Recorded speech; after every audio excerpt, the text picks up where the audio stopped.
Madame, Monsieur, bonsoir. Au menu de questions écho ce soir, liste grise des paradis fiscaux ainsi que la santé et la sécurité au travail au Maroc. D'abord, satisfait du Maroc puisqu'il ne figure désormais plus ou figure désormais dans le club restreint des pays qui ont fait preuve d'une évolution positive de leur législation et pratiques fiscales, quittant ainsi la liste grise de l'Union européenne des paradis fiscaux actualisée ce lundi 22 février. Alors, quels impacts pour le Maroc? La Casablanca Finance City et les zones franches d'exportation. Réponse ce soir en compagnie du directeur général par intérim de l'administration fiscale, Khalid Zazou. En seconde partie, retour sur un rapport inquiétant, mais porteur de recommandations vitales pour les millions de salariés marocains. C'était le 4 février dernier, soit 4 jours avant le drame de l'usine de Tanger. Le Conseil économique, social et environnemental a publié un rapport dont les chiffres alertent sur la situation souvent précaire, vous allez le voir, des employés au Maroc. Et nous en parlons, ainsi que sur les recommandations de ce rapport en compagnie de l'une de ses rédactrices. Il s'agit de Madame Najat Simou, présidente de la Commission de l'emploi et des relations professionnelles au sein du Conseil économique, social et environnemental, le CESE. Bienvenue à toutes et à tous.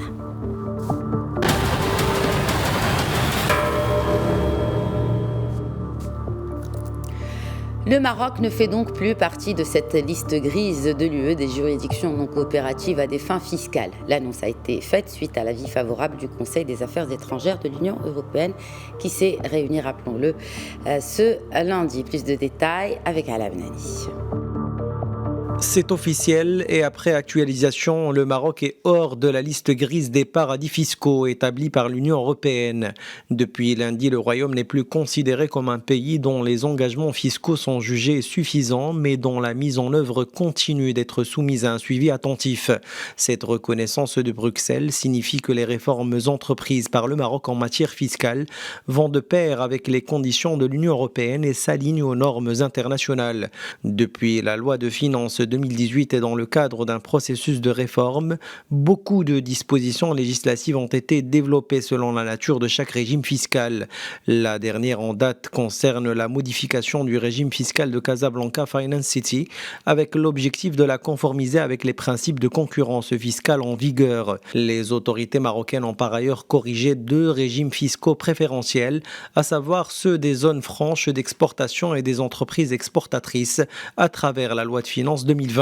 De plus, une nouvelle loi régissant les activités de Casablanca Finance City a été adoptée, et ce pour renforcer la transparence et la nature des activités qui y sont exercées.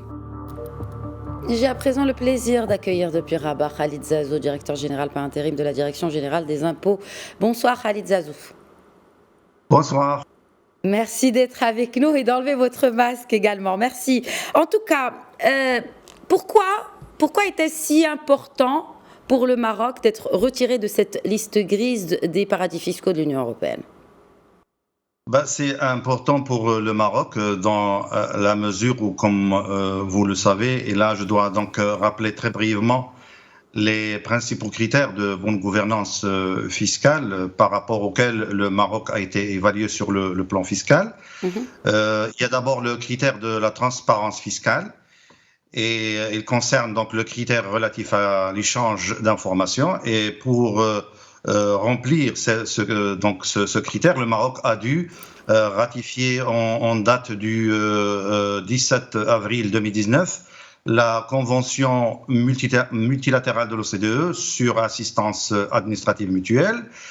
Et puis, il y a également le critère concernant la mise en œuvre des mesures anti-BEPS. Il concerne la mise en œuvre des mesures anti-BEPS, c'est-à-dire la lutte contre l'érosion de la base imposable et le transfert de bénéfices. Et le Maroc, encore une fois, a dû adhérer en date du 1er mars 2019 au cadre inclusif en adoptant les standards minimums du BEPS.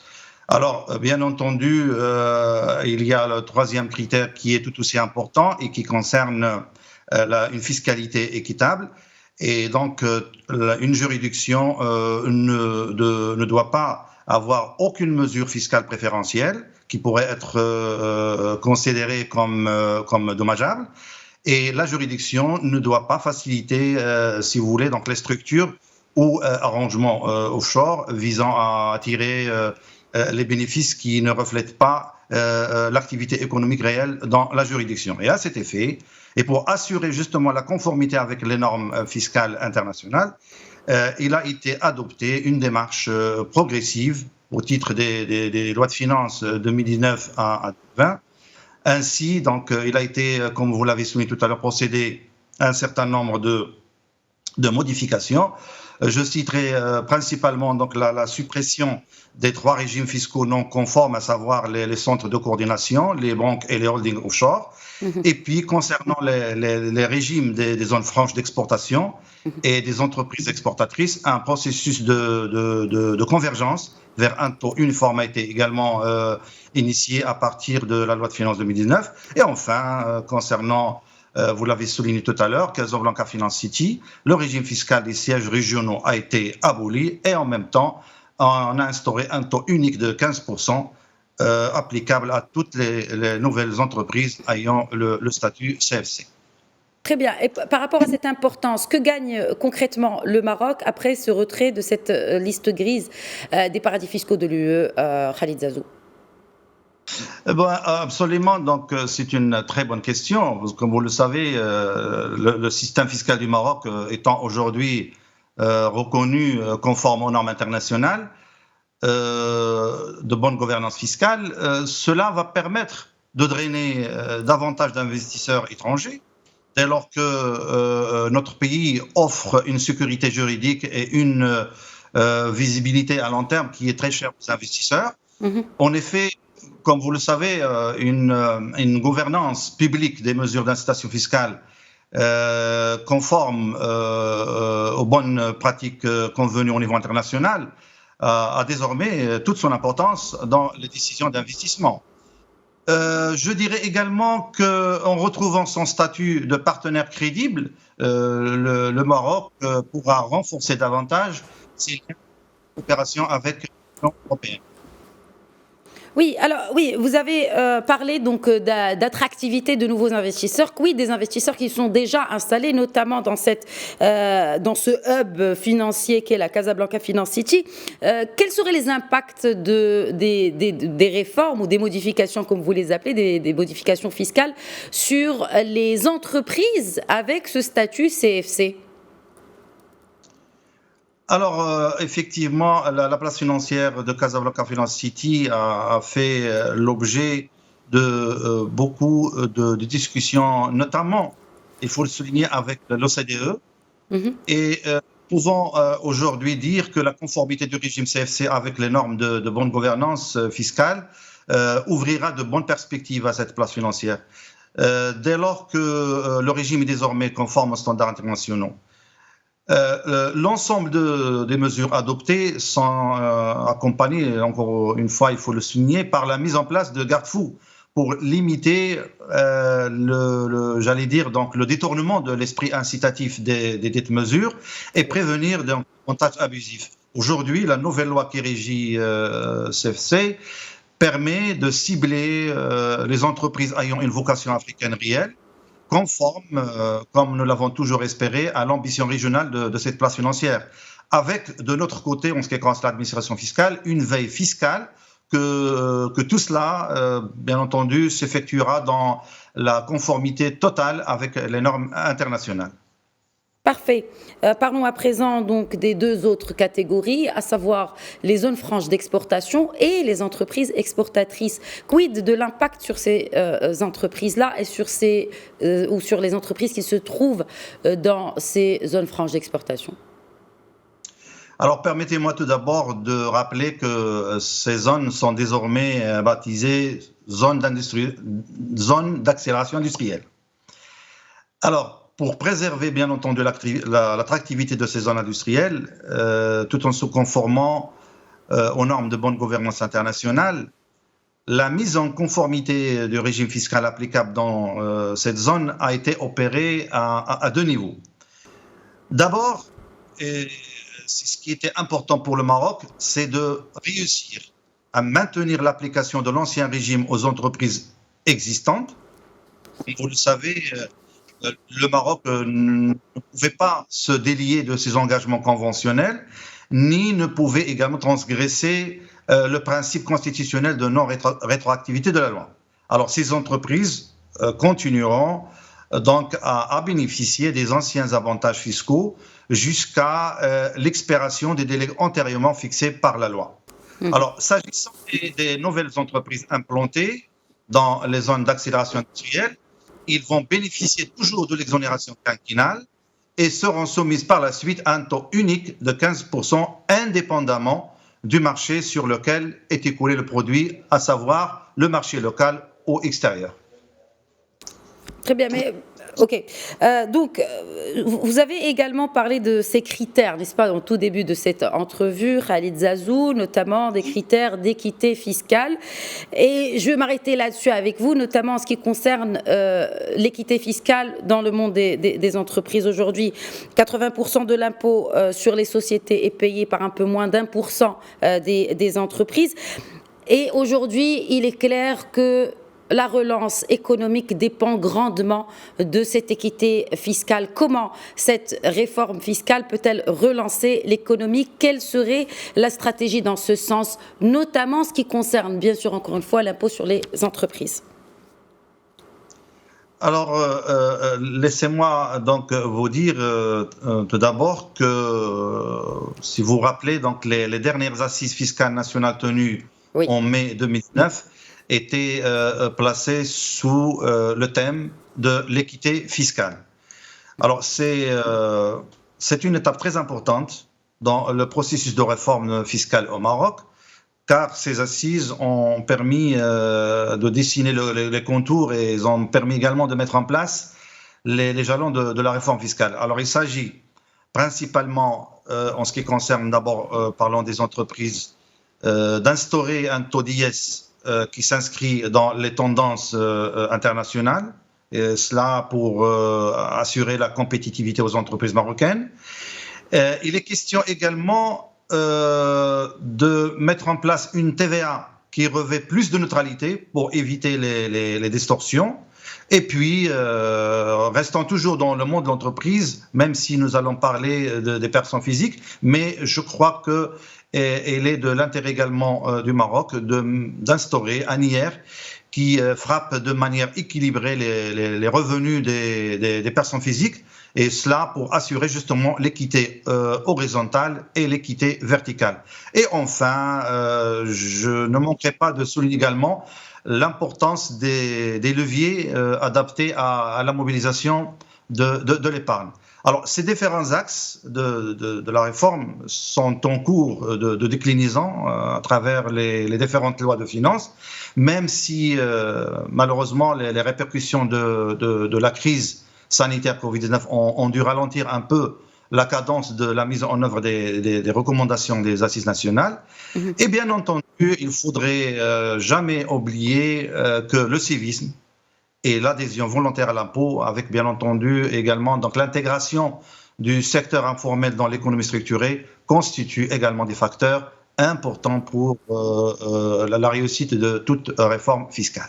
Et puisqu'on parle de cette adhésion, est-ce qu'on ne se dirigerait pas aussi, parce que beaucoup d'observateurs évoquent également cette question d'équité fiscale via l'impôt sur la fortune et celui sur le patrimoine. Est-ce un bien nécessaire selon vous, Khalid Zazou, aujourd'hui, compte tenu bien sûr des répercussions graves de cette crise Covid-19 sur les recettes de l'État?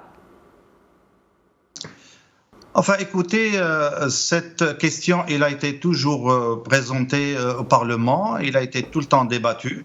Sur le plan du principe, le ministère de l'économie et des finances a toujours répondu, donc bien entendu, favorablement. Sauf que, comme vous le savez, l'impôt sur la fortune, c'est un impôt qui est quand même un impôt qui est important et requiert bien entendu une étude approfondie pour que les mécanismes qui seront mis en place seront bien entendu bien étudiés et permettront bien sûr de faire adhérer donc tout le monde autour de cette question. Très bien. Et merci à vous d'avoir répondu à nos questions. Khalid Zazou, directeur général par intérim de la Direction générale des impôts. Merci. Merci à vous. Nous passons à présent à la seconde partie de Questions Éco.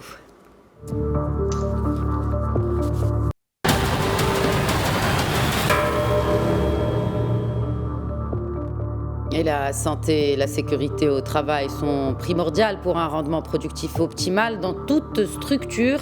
Eh bien, le Conseil économique, social et environnemental, le CESE, avait dressé le 4 février dernier son bilan de la situation au Maroc et a fait par la suite ses recommandations. Retour sur ce rapport avec Ala Benani. En termes de santé et de sécurité professionnelle au Maroc, il reste beaucoup à faire. En se référant aux derniers chiffres du rapport du Conseil économique, social et environnemental, rien que pour l'année 2018, le nombre d'accidents de travail au Maroc a dépassé les 50 000 cas, dont 756 décès et plus de 36 000 cas d'incapacité permanente. Par ailleurs, selon le Bureau international du travail, le Maroc compte en moyenne 2000 décès par an liés à des accidents de travail. Les chiffres de la médecine du travail ne sont pas plus encourageants puisque seulement 17% des entreprises marocaines respectent ces dispositions du Code du travail et à peine un quart des employés du privé sont couverts contre les accidents de travail. Sans oublier qu'il n'existe que 1400 médecins de travail en fonction au Maroc. Parmi les recommandations du Conseil, on citera une réforme du système de santé et de sécurité au travail et non des actions sporadiques. Les rédacteurs du rapport ont identifié 7 enjeux majeurs pour rehausser les normes de santé et sécurité au travail. Ces recommandations ont été présentées au chef du gouvernement dans l'espoir de réactiver le projet de loi cadre en attente de sa promulgation depuis 10 ans. Et j'ai le plaisir à présent d'accueillir depuis Casablanca l'une des rédactrices de ce rapport, également présidente de la commission de l'emploi et des relations professionnelles au Conseil économique, social et environnemental. Bonsoir Najat Simon. Bonsoir madame. Avant de parler de ces 7 enjeux majeurs, n'est-ce pas, que vous avez identifiés dans ce rapport, parlons d'abord du diagnostic et de la méthodologie que vous avez adoptée pour dresser ce bilan, il faut le dire, inquiétant sur les conditions et notamment en termes de santé et de sécurité au travail au Maroc. Vous savez que le Maroc n'a pas ratifié les 2 conventions 155 et 161 de l'OIT qui insiste sur la couverture des fonctionnaires par les mêmes mesures que le secteur privé, parce que au Maroc on n'a pas une loi qui couvre les fonctionnaires de la fonction du secteur public. Donc dans ce rapport on a essayé d'être un tout petit peu de donner des recommandations globales qui regroupent en même temps le secteur privé et le secteur public. Oui, mais on vient de le vivre, ce malheureux drame, n'est-ce pas, qui s'est passé à Tanger, a fait ressortir cette question des conditions de travail dans le secteur privé. Alors oui, aujourd'hui, il y a beaucoup d'entreprises ou beaucoup d'ambitions, n'est-ce pas, par ces entreprises. Mais voilà, entre ce qui est dicté par la loi et la réalité du terrain, il y a un monde. Selon le CESE aujourd'hui, selon le Conseil, quels sont les chiffres à retenir par rapport à la situation dans le secteur privé? Vous savez, madame, que il y a eu l'incident de l'usine Rosamor, il y a eu les accidents de transport des travailleurs du secteur agricole, il y a eu pas mal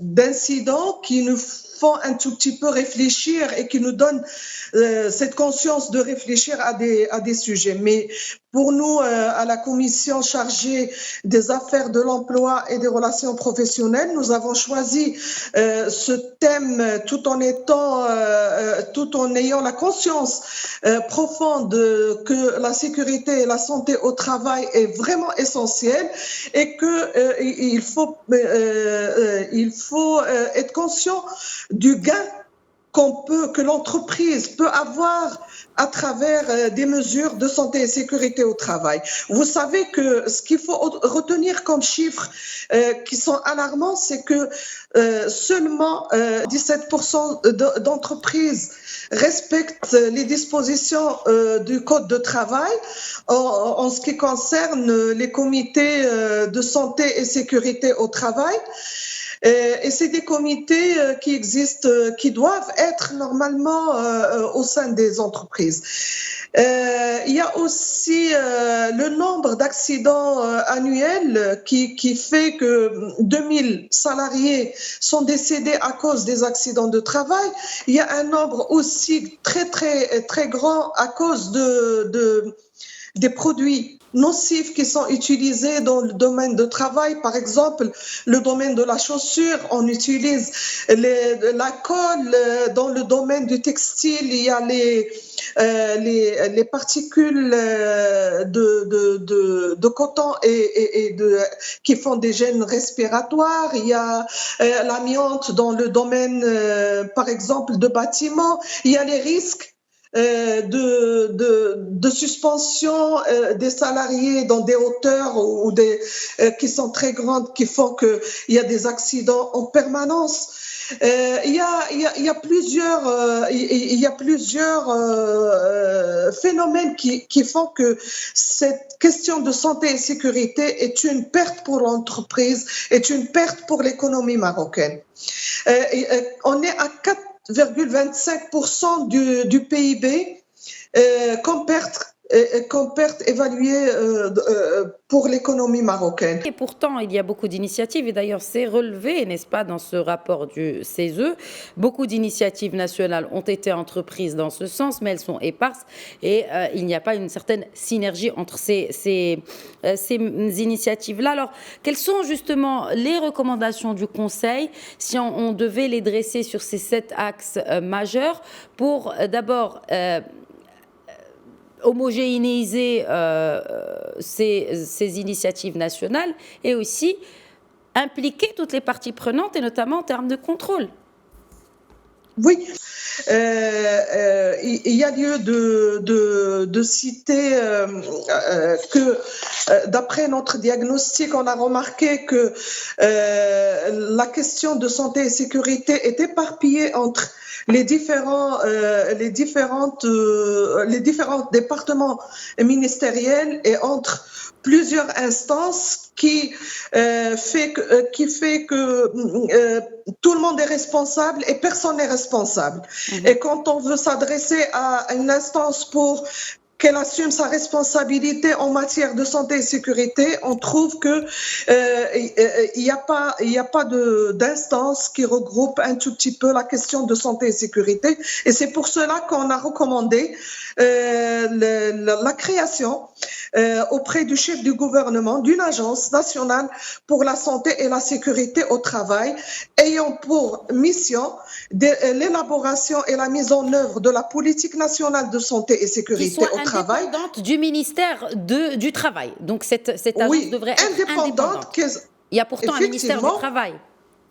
L'agence, elle va regrouper tout le dispositif. Elle va chapeauter tout le dispositif et elle doit être liée directement au chef du gouvernement pour qu'elle ait quand même le poids et la force de proposer, de veiller à l'application de la loi. Et bien sûr, le rôle de la sensibilisation et l'information. Donc, ils seront rattachés à cette agence nationale. On a proposé, on a récapitulé un tout petit peu sur l'existant. Surtout l'Institut national des conditions de vie au travail. Et on a recommandé qu'elle soit rattachée directement à l'agence parce que le rôle qu'elle peut jouer, cet institut est un rôle de sensibilisation, de formation et bien sûr de recherche scientifique. On a recommandé la création d'un observatoire national des risques professionnels spécialisé sous la supervision bien sûr de l'Agence nationale pour la santé et sécurité au travail et sera chargé de la collecte des données et la production des statistiques relatives aux accidents de travail, aux maladies professionnelles et à tout ce qui concerne les risques professionnels. Des recommandations à caractère réglementaire qui concernent la loi cadre qui doit bien sûr voir le jour. Il y a 10 ans qu'elle est en format projet qui doit quand même sortir.